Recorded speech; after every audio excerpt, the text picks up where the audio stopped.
अस्सलाम वालेकुम जी, मैं हूं ज़िया बलोच। तमाम सुनने वालों को मेरी तरफ से बहुत सारी मोहब्बतें और बहुत सारी दुआएं।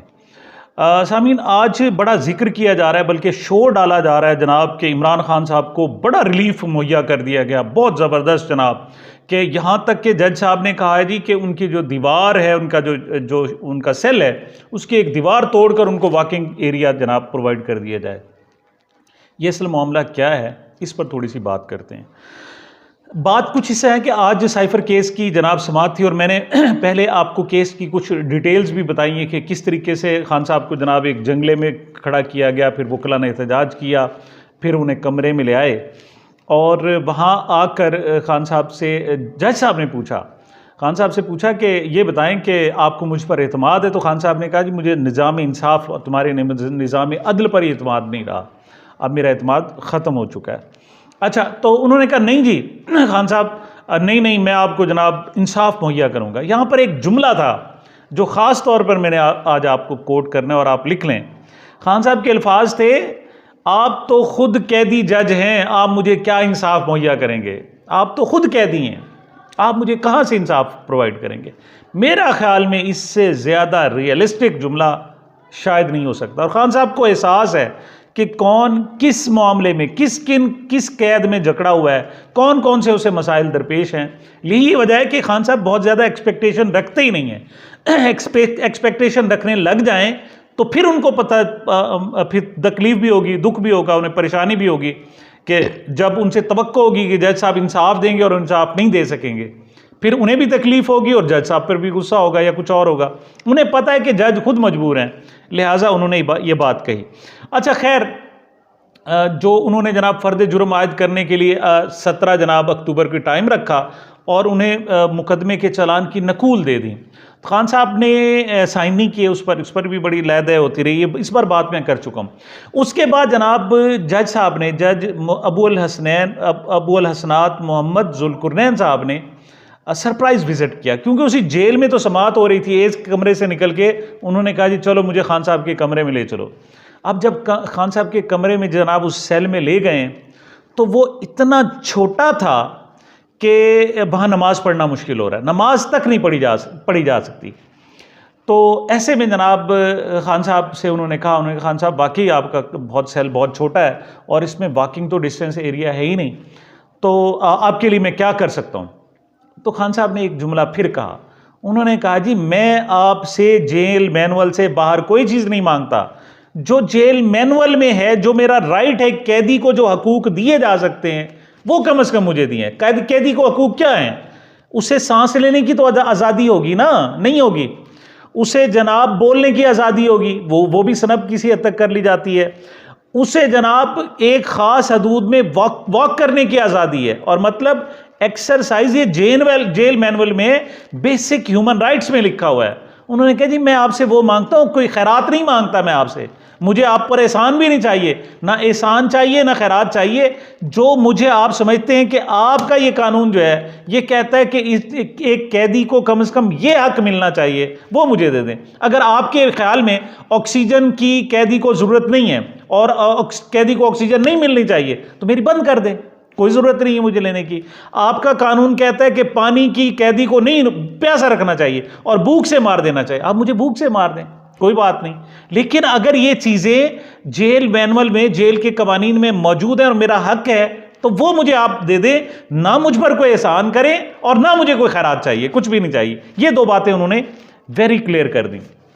तो खान साहब को जब ये सूरत हाल देखी तो उन्होंने कहा जनाब कि इस सेल में ना रखो, इनको जो एक जेल मैनुअल कहते हैं उस सेल में रखो। उन्होंने कहा जी हमारे पास तो है ही नहीं, हमारे पास तो कोई सेल नहीं, हमने तो इसी में रखना है। और उस पर जनाब जज साहब ने कहा अच्छा ये जो बैक एक एरिया है, इस दीवार को तोड़ के थोड़ा सा सेल जो एक जनरल हालत में होता है वो कर दिया जाए। तो जनाब ये अभी हुक्म दिया, अभी तो सेल तो वो जेल की दीवार तोड़ी भी नहीं गई, लेकिन इस पर बहुत ज़्यादा शोर उठना शुरू कर दिया है। और ख़ास तौर पर मुझे अच्छा नहीं लगता, लेकिन मैं क्या करूं, चूँकि घटिया हरकतें उसकी इस किस्म की हैं मंसूर अली ख़ान साहब की, कि उन्होंने जब बहुत ज़्यादा शोर, उन्होंने कहा जी मैं बताऊंगा, मैं बाद में, मैंने दिल पर लिख लिया है कि जनाब इनके लिए जेल की दीवार तोड़ी गई थी। भाई खान साहब अकल करो कुछ, ये उन पर कोई एहसान या खैरात नहीं की गई, ये आप समझ रहे हो ना कोई एहसान, कि जैसे खान साहब ने कहा था जनाब जब अमेरिका गए थे और उन्होंने कहा था जी मैं एसी उतरवा दूंगा, और उससे ये तो बात याद रही कि उस वक्त नवाज शरीफ साहब एसी इस्तेमाल कर रहे थे। यहाँ एसी क्या, यहाँ तुम सांस लेने नहीं दे रहे उस बंदे को, और फिर कह रहे हो जनाब ये कोई एहसान नहीं किया। अगर आपको समझ नहीं आती ना, मैं कम से कम 2 मिसालों से आपको समझा देता हूँ। गाड़ी खाई में जा गिरे और जनाब निकालना हो उनको, जनाब वहाँ जो मुसाफिर हैं तो क्या करते हैं, वो कहते हैं जी आमतौर पर खबरें हमारे पास आती हैं दरवाजे तोड़कर, खिड़कियां तोड़कर और दरवाजे काट कर जनाब वो उन मुसाफिरों को निकाला गया। अब आप कहें जी ये तो बड़ा जुल्म हो गया, बड़ी ज्यादती हो गई, ये क्या मतलब गाड़ी के दरवाजे को तोड़ दिए आपने, गाड़ी के जनाब आपने सीटें तोड़ दी, शीशे तोड़ दिए। भाई उस कैदी की जान बचानी है, उस मुसाफिर की जान बचानी है। यहां भी कोई आपने कोई एहसान नहीं किया। जेल मैनुअल में है कि इस कैदी को वॉकिंग डिस्टेंस दिया जाए, या 2 तरीके हैं ना, आप चले उस सेल में बंद रखें, फिर जो जेल मैनुअल कहते हैं कि आप दिन को जनाब उन्हें आप ले जाएंगे मैदान में, आप तो ले जाएं, फिर आपको समझ आ जाएगी। जब जेल मैदान में ले जाएंगे वहां हजारों कैदी होंगे और वहां नारे लगेंगे इमरान खान जिंदाबाद, पीटीआई जिंदाबाद, फिर तुम्हारे अकल ठिकाने आ जाएंगे, जिसे कहते हैं ना जी 14 तबक रोशन हो जाएंगे कि क्या है। अब वहां नहीं ले जा सकते, लेकिन वॉकिंग आपने एरिया तो उसको प्रोवाइड करना है ना। ये जनाब आप एहसान नहीं कर रहे, कोई उन पर एहसान नहीं है। असल अब भी उसको हक नहीं दे रहे, जो उसका हक बनता है अब भी वो हक नहीं दे रहे। अब भी उनका हक ये है उसी सेल में रखें जिसमें बाकी लोग हैं, लेकिन उन्हें जो जेल मैनुअल कहते हैं कि 24 घंटे में इतने वक्त के लिए आपने उसे खुले मैदान में ले जाना है, वहां उनकी एक्सरसाइज भी होगी, मस्जिद में नमाज पढ़ने की इजाजत, जेल की मस्जिद में नमाज की इजाजत, बाजमात नमाज की इजाजत, ये जेल मैनुअल कहते हैं। आप उसे क्यों नहीं बाजमात नमाज पढ़ने की इजाजत दे रहे? ये उसका हक है, ये उसका इस्लामी हक है, दीनी हक है, लेकिन आप दे ना, जरा दे, आपको पता चल जाएगा। वो जो इमाम मस्जिद है वो भी नारे लगाएगा इमरान खान जिंदाबाद, वो सारे कैदी नारे लगाएंगे, और आपके मैंने कहा ना कि 14 नहीं 28 तबक आपके रोशन हो जाएंगे, लेकिन आप ये प्रोवाइड नहीं कर सकते। लिहाजा आपने कोई एहसान नहीं किया है उन पर कि वो दे, अब भी उसे आप कैद तनाई में रख रहे हैं, जो वो कैद तनाई उसकी बनती नहीं है, उसकी अभी तो कोई कैद उसको हुई नहीं, अभी तो एक इल्ज़ाम है, तुमसे जनाब कोई ढूंढे ही नहीं जा रहे कि इल्ज़ाम क्या लगाएं, और आपने उसको कैद रखा हुआ है, और उसकी जमानत को बिला वजह आपने जनाब तात्तुल दी हो। आज हाई कोर्ट में भी जमानत का केस था, उसमें भी जनाब जज साहब ने कहा जी मैंने तो आज तक, चीफ जस्टिस हैं इस्लामाबाद हाई कोर्ट के जस्टिस आमिर फरूक साहब, वो कहते हैं जी मेरी तो हिस्ट्री में आज तक नहीं है कि मैंने इस जो है जनाब ऑफिशियल सीक्रेट एक्ट के तहत कोई मुकदमा सुना, मुझे तो पता ही नहीं है, पहले मुझे समझाओ ये कानून क्या है। तो कहते हैं जी 1 घंटा 1.5 घंटा उसे समझाते रहे, ये कानून है, ये फलां क्लाज है, ये उसकी सब क्लाज है, ये फलां है, ये फलां है, ये फलां है। फिर जनाब आर्गूमेंट शुरू हुई तो उन्होंने कहा टाइम खत्म हो गया। समाअत का टाइम 2 बजे रखा था, सुबह 8 बजे नहीं रखा जा सकता क्योंकि खान साहब का केस है। तो फिर उन्होंने कहा जी अच्छा चलो, फिर जुमेरात तक उन्हें जनाब पेंडिंग कर दिया गया। तो आप कोई एहसान नहीं कर रहे, उनको आप जेल मैनुअल के तहत आप चीज़ें दे दें तो आपको दीवार तोड़ने की इजाज़त भी ना पड़े आपको, आप या उसे बड़ी बैरक में रख दें, बाकी कैदियों के साथ रख दें, आप कोई बात नहीं, आप रख दें, ठीक है, आप समझते हैं। तो आपके अंदर तो इतनी औकात नहीं है कि आप उसे अदालत में ले आएँ, आप जज साहब को वहाँ ले जाते हैं। तो जनाब ये कोई एहसान नहीं है।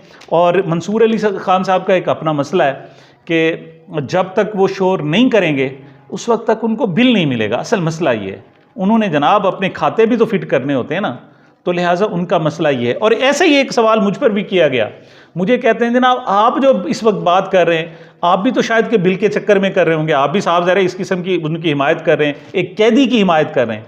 पहली बात तो ये कि कैदी की हिमायत कर रहा हूँ, किसी बादशाह की हिमायत नहीं कर रहा, किसी वज़ीर आज़म की हिमायत नहीं कर रहा। कैदी की हिमायत ईमान का हिस्सा होता है।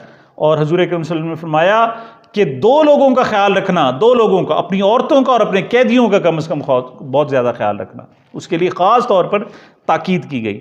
और बाकी आप आके करके देखें ना जनाब, आपकी समझ आ जाए, आप आएँ ज़रा, जिस तरह हम कलमा हक अदा कर रहे हैं, ये शहादत गए उल्फत में कदम रखना है। लोग आसान समझते हैं मुसलमान होना। मैंने जब तक खान साहब वज़ीर आज़म थे, मैंने कभी एक जुमला उनके हक में नहीं बोला, उन पर हमेशा तनकीद की। और अब जब मैं समझता हूँ कि नहीं, वो इस वक्त बहुत तकलीफ में है और बिला वजह इम्तिहान में है और गलत इम्तिहान में है, उसको तंग किया जा रहा है, नाजायज़ तंग किया जा रहा है, तो मैं उसके साथ खड़ा हूँ। और सिर्फ कोई अजर नहीं, अल्लाह ताला की एक ज़ात है और अल्लाह ताला से अजर लेना है, मैंने लोगों से नहीं लेना। और याद रखना, जब खान साहब की हुकूमत आएगी ना, आज जुमला मेरा नोट करके याद रख लेना, आज रिकॉर्डेड, ये पड़ा हुआ है, यूट्यूब पर पड़ा हुआ है, इसे उड़ाया नहीं जा सकता। आप याद रखना, जब खान साहब की अगर बिलफर्ज को हुकूमत आती है, आप लोग इनकी टीसियां कर रहे होंगे और मैं फिर उस पर तनकीद कर रहा हूँगा, उसे पूछ रहा हूँगा, बताएं, इसका जवाब दें, फलां बात का भी जवाब दें, फलां बात का भी जवाब दें। तो ये जनाब ऐसा नहीं है, जुल्म इतना करो जितना जनाब तुम खुद भी कल को बर्दाश्त कर सको।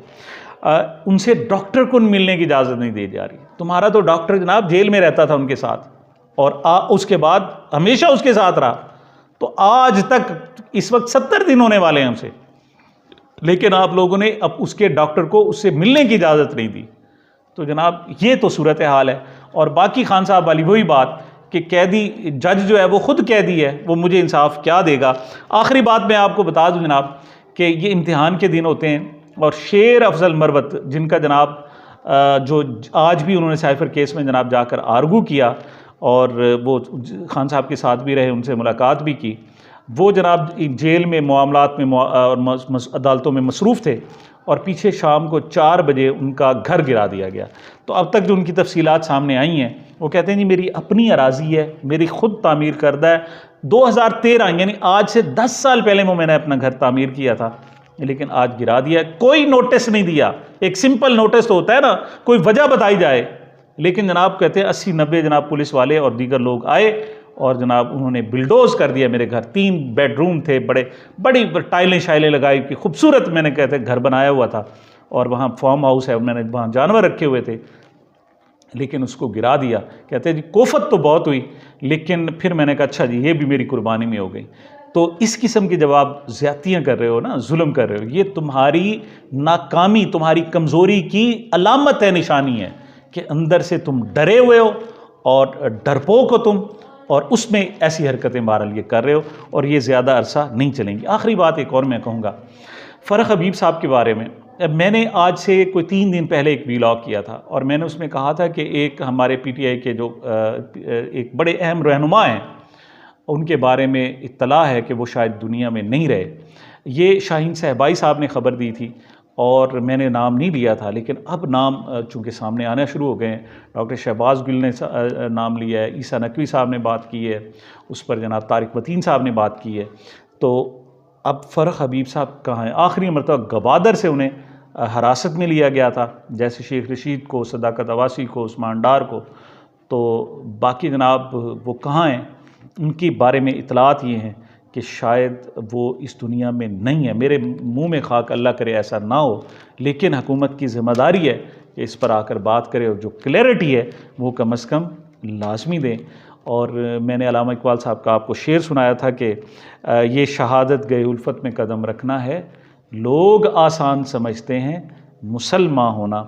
और एक शेर और भी सुना देता हूँ कि ये नहीं देखते कितनी है रियाजत किसकी, ये नहीं देखते कितनी है रियाजत किसकी, लोग आसान समझ लेते हैं आसानी को। सामीन, मेरी अब तक की गुजारिशात थी। मुझे, मेरे चैनल को अपनी मोहब्बतों और दुआओं में याद रखिएगा। मिलते हैं छोटे से वक्फे के बाद।